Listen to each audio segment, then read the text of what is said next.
ఇవాళ మొత్తం గల్లీ గల్లీ తిరిగిండు రేవంత్ రెడ్డి ప్రచారంలో భాగంగా. ఇవాళ ఒక్కరోజు బయటకు వెళ్ళలే బిడ్డాడు.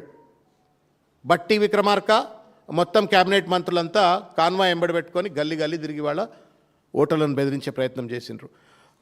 సర్ప్రైజ్డ్ ఇవాళ అల్ఫా స్కూల్ అని చెప్పని షేక్పేట్లో ఒక బూత్, ఆ బూత్లో ఉన్నటువంటి ఒక వర్కరు, కాంగ్రెస్ పార్టీ వర్కరు లోపలికి ఉరుకుతాడు. బోగస్ ఓటర్లు పోగానే వాళ్ళ ఎంబడి లోపలికి ఉరుకుతాడు, ఫోన్ కొడతాడు. Phone is not allowed to go in to the election booth.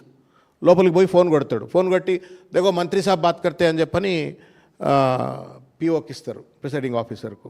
మరి ఆ మంత్రి ఏం చెప్తుండో పిఓను బెదిరిస్తున్నారు. And they are not even verifying. And then దొంగ ఓట్లు వేయించడం. ఇది సంస్కారం. ఇది ఎన్నికల నిర్వహణ తీరు తెలంగాణలో. ఒక దుర్మార్గమైనటువంటి ఒక రీతిలో ఈ ఎన్నికలు నిర్వహించినారు. 144 సెక్షన్ పేరు మీద నాటకం చేసినారు. రకరకాల రీతుల్లో పెద్ద ఎత్తున చేసినారు. ఆఖరికి పాపం మాగంటి సునీత గారిని కూడా బెదిరించే ప్రయత్నం చేసినారు. ఆ పిల్లల్ని బెదిరించే ప్రయత్నం చేసినారు. అక్షర అమ్మాయిలను, వాళ్ళ అబ్బాయిని బెదిరించే ప్రయత్నం చేసినారు. సునీత గారిని బెదిరించే ప్రయత్నం చేసినారు. షరీఫ్ అని చెప్పని అతన్ని రాత్రి టాస్క్ ఫోర్స్ ఎత్తుకపోయి దాడి చేసి కొట్టి తెల్లారి పొద్దుగాల రేవంత్ రెడ్డి పక్కన నిలబెట్టుకొని కండువా కప్పిండు. మీరు అందరు చూసిండ్రు అది. ఆయన ఆ బాధ భరించలేక హాస్పిటల్లో అడ్మిట్ అయ్యాడు. ఇది బీహార్ అండి. ఇది ఇటువంటి సంప్రదాయం. రాయలసీమ ఫ్యాక్షన్లో, రాయలసీమలో, ఉత్తరప్రదేశ్లో జరుగుతుంది ఇది.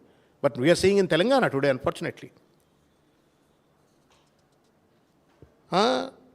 139 డ్రోన్స్ పట్టుకొచ్చిండ్రు అంటారు. సందుల గుండగాళ్ళు, సందుల గుండగాళ్ళు. మరి దేనికి పెట్టిండ్రు? పీకనికి పెట్టిండ్రా డ్రోన్స్ అన్ని?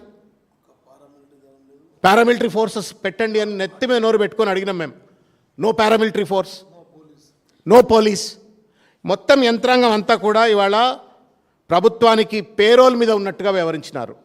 అదేదో కాంగ్రెస్ పార్టీ పేరోల్ మీద ఉన్నట్టుగా, రేవంత్ రెడ్డి గారి పేరోల్ మీద ఉన్నట్టుగా ఎన్నికల సంఘాధికారులు, తర్వాత పోలీసులు వ్యవహరించినారు.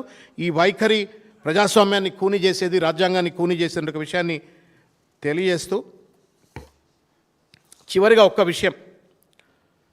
ప్రజలు ఇంత పెద్ద ఎత్తున దాష్టికాలకు పాల్పడ్డప్పటికీ కూడా, కుట్రలు, కుతంత్రాలు, కక్షలు, కార్పణ్యాలు, డబ్బులు, రౌడీయిజం, బెదిరింపులు ఇన్ని చేసినప్పటికీ కూడా ప్రజలు పెద్ద ఎత్తున కేసీఆర్ గారిని కోరుకున్నారు, కేటీఆర్ గారిని కోరుకున్నారు.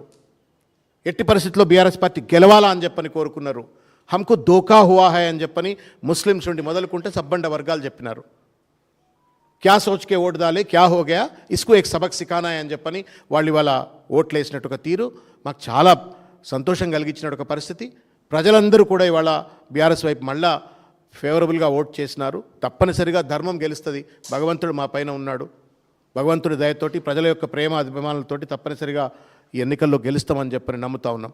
బట్ అయినప్పటికీ కూడా ఒక బాధ్యత కలిగినటువంటి ఒక పొలిటికల్ పార్టీగా, ప్రతిపక్ష పార్టీగా ఎన్నికల కమిషన్ వారికి, పోలీస్ వారికి మేము విజ్ఞప్తి చేస్తూ ఉన్నాం. Sajjanar garu, you have a reputation.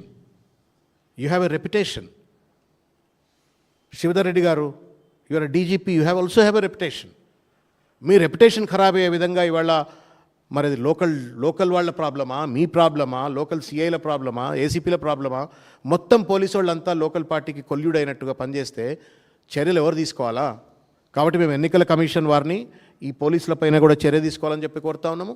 Chief electoral officer, మీ ఆత్మ మీద గుండె మీద చేయబెట్టుకొని నిద్రపోండి. అలా ఒకసారి గుండె మీద చేయబెట్టుకొని ఆలోచించండి. Did you do your job rightly?